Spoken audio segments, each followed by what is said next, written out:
everyone, welcome to my channel. Today I'm going to be showing you what I eat in a day, so let's get into it.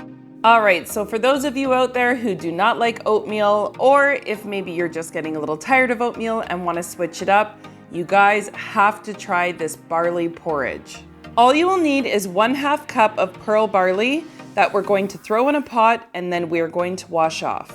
1/2 cup of pearl barley yields about 1 to 2 servings, so feel free to double this batch if you do want to make extra. So you're just going to start by mixing 2 cups of water with 1/2 cup of pearl barley and bring it all to a boil. You may need to add water as it cooks, and then you just want to cook until it's soft. This usually takes about 35 to 40 minutes on medium heat. And that's all there really is to it. Pearl barley has such a nice soft and chewy texture, and you can really just dress it the same way that you would your oatmeal. So in my case, as you can see, I'm just adding some frozen blueberries that I got those from Costco, along with some frozen organic raspberries that I also got from Costco, just like I would my oatmeal. I personally love this meal served either hot or cold. It's so good either way. And to be honest, I have no idea which one I even prefer more between the oatmeal or the barley porridge.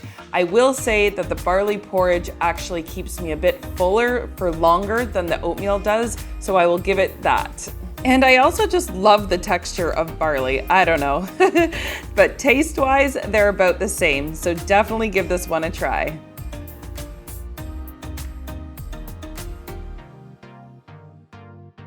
Alright, so for lunch today I'm having cheesy garlic sweet potato fries. Need I say more? All you need is a medium-sized sweet potato and then cut it into French fry sticks. Here I am using a Starch pump and slice vegetable cutter. Totally not necessary, but I just personally love this tool, especially for any type of fries. They just cut them so perfect and so even for cooking. After you're done cutting your fries, then we're going to throw it in some boiling water for about 5 to 6 minutes, just until they are tender enough for a fork to go through, but still firm enough that they're not falling apart. While those are cooking, we're going to quickly whip up our garlic cheese mixture that we're going to be dusting those fries in. So as you can see, I'm just throwing 1/2 cup of nutritional yeast and 1 tablespoon of garlic powder into a single serving blender cup. I blend it long enough until it's a really fine texture, and then I just like to add a little bit of salt to it. However, if you're watching your salt, then you can definitely leave that part out. And that's it, just give it a mix and it's ready for the fries. I like to throw the fries right in there, fresh out of the water, just because the mixture will stick even better. So I just throw it right in the mixture, give it a good mix, make sure everything is very evenly coated, and then it's ready for the air fryer or the oven. I cooked mine in the air fryer on 375 for about 12 or 13 minutes, and I would imagine it would probably be about the same in the oven. You just want to cook them long enough until they're nice and golden brown, crispy on the outside and soft on the inside. And along with those cheesy garlic sweet potato fries, I just added a little bit of sweet and sour sauce for dipping, as well as I'm going to be building a beautiful salad on the side that I will be preloading with before I eat my sweet potato fries. If you're wondering what preloading is, I made a whole video explaining it, so I will be sure to leave the link in my description box below, so be sure to check it out. And for my dressing, I'm just using a strawberry balsamic glaze. I found this at Freshco for my fellow Canadians. I think it was only about $3 for the bottle, but there's 0 fat. And then I'm just going to add a little bit of apple cider vinegar. Usually I just add a capful to any salad that I'm having, and it was absolutely delicious.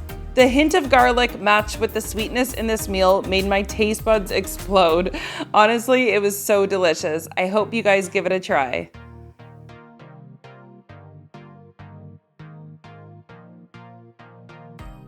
So this is the video I just mentioned, and the link will be in the description box below. So we are going to be making a preloading soup based off of that video, because that is what I'm going to be having for my dinner. I thought I would just show you guys how I whip it together, especially when I'm feeling lazy and it's not anything special. So seriously, I just looked in my fridge and freezer and saw what I had, and I'm just throwing whatever I had in there. So it wasn't even planned, not even an actual recipe. I did this because I just wanted to show you guys this is what I actually do sometimes, and you don't need a fancy recipe. All I threw in there was some chopped cabbage. It was about a quarter of a large head of cabbage. I had some frozen veggies in my freezer, which it was just a mixture of carrots, broccoli, cauliflower. There were some green peas in there. Now I'm just adding some seasonings, which is garlic powder, onion powder, some ground thyme, as well as Vegeta. I love adding this to my soup, especially when I'm not using a broth. So I'm just throwing about a tablespoon in there and then just adding some water. I noticed afterwards that I had some frozen green beans in my freezer, so I just wanted to quickly add those in there, and then I'm just adding more water.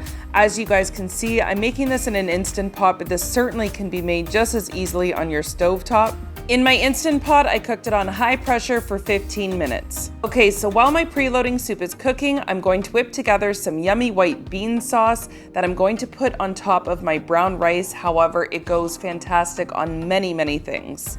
I accidentally thought that I had the camera filming when I was adding the ingredients to the blender and then realized afterwards that I did not. So that's why the ingredients are already in there. But as you can see, I've listed what is in that cup. So now we're just going to blend it together and the bean sauce will be ready to eat. So one of my biggest pieces of advice eating this way is to batch cook or prep your ingredients. I actually made 2 videos showing myself doing both of those things, so I will be sure to link those below in my description box if you want to check those out. So this was just some leftover brown rice that I had previously made in my Instant Pot 2 days ago, so I was just using that for my dinner tonight. From this angle, it doesn't really look like that much rice, but it was about a cup of rice and brown rice at that, which is even more filling. So I just popped this in the microwave and then it was ready for the bean sauce. Now, I'm not gonna lie, that bean sauce does not look like the prettiest sauce I've ever seen. And for that matter, this meal in general does not look like the prettiest meal I've ever seen. But just trust me on this one. This bean sauce mixed with the rice is magical. It takes rice, something that can be, relatively on the dry side, especially if you don't love brown rice. I find that sauce is the secret. If you have a good sauce, then it can really change a meal for you. And not to mention, as vegans, beans and rice together make a perfect protein. So as you can see, my preloading soup is done. It turned out delicious. A lot of people ask me, how much do I eat when I'm preloading? And I find that it's a very individual thing that I kind of had to figure out myself as well, because there is a fine line. You don't want to eat too much that you don't have room for your starch, but you don't want to eat too little either. So for me, I found that 2 cups is roughly the sweet spot. So that's what I had for my dinner, and let me tell you, it kept me full all night. So much so that I thought I was going to have a snack, but instead I just had a tea. Since I've started this journey, I have talked a lot about how much I enjoy drinking tea with part of my snack, or even as my snack in this case. I never was much of a tea drinker before, but I just find that it really helps when I'm craving something delicious, craving something sweet, that I just make a tea and then I end up making it really on the creamy side with some almond milk, vanilla unsweetened almond milk, and it does the trick for me every single time.